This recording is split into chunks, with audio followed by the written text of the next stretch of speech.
Magandang umaga mga ka-happy hour. Narito ang mga balita para sa MBC TV Network News Update 9 AM edition.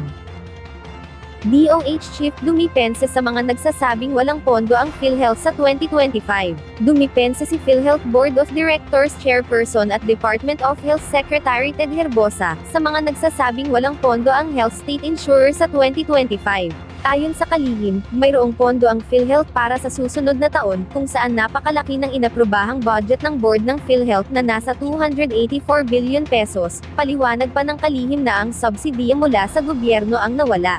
Matatandaan nga na sa paghimay ng Bicameral Conference Committee sa 2025 General Appropriations Bill, walang inilaang subsidiya para sa PhilHealth sa susunod na taon, dahil mayroon pa itong 600 billion pesos na reserve funds. Liban pa dito, sinabi din ni Secretary Herbosa na ngayong 2024, nasa 63% ang utilization rate ng PhilHealth sa perang inilaan ng pamahalaan para sa mga benepisyo, kung kaya't may 150 billion pesos na surplus budget pa ang PhilHealth para masaklaw ang subsidy para sa indirect members nito.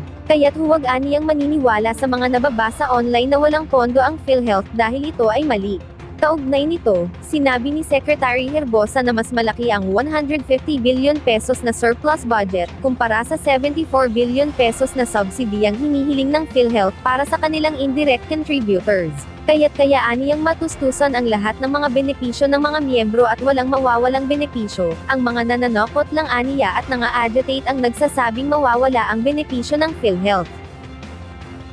Sa iba pang balita, Mary Jane Veloso, sasailalim sa 5 araw na quarantine pagbalik ng bansa. Isasailalim ng Bureau of Corrections si death row inmate Mary Jane Veloso sa 5 araw na quarantine period, pagbalik nito sa bansa. Sa isang pahayag, ay ipinaliwanag ng Bucor na bahagi ng kanilang protocol para sa mga bagong persons deprived of liberty, na ilagay muna sa Correctional Institution for Women sa Mandaluyong si Veloso, para sumailalim muna ito sa quarantine. Ayon din sa pamunuan ng Bucor, mananatili sa isang designated isolation area si Veloso para sa isang medical observation, kung saan isasagawa rin ang medical at physical examination sa kanya, para malaman kung may nararamdaman itong pisikal o mental na sakit. Pagkatapos nito, ay makikipagpulong naman si Veloso sa corrections supervisor bilang bahagi ng kanyang registration process, at para na rin magbigay ng contact information para sa pamilya at mga authorized visitors na maaari lamang bumisita sa kanya. Samantala, matatapos naman ang quarantine ni Veloso sa December 24 kung saan maaari na siyang mabisita ng kanyang pamilya. At yan ang mga balita para sa MBC TV Network News Update 9 AM edition. Abangan ang mga susunod na balitaan mamaya para sa 10 AM edition.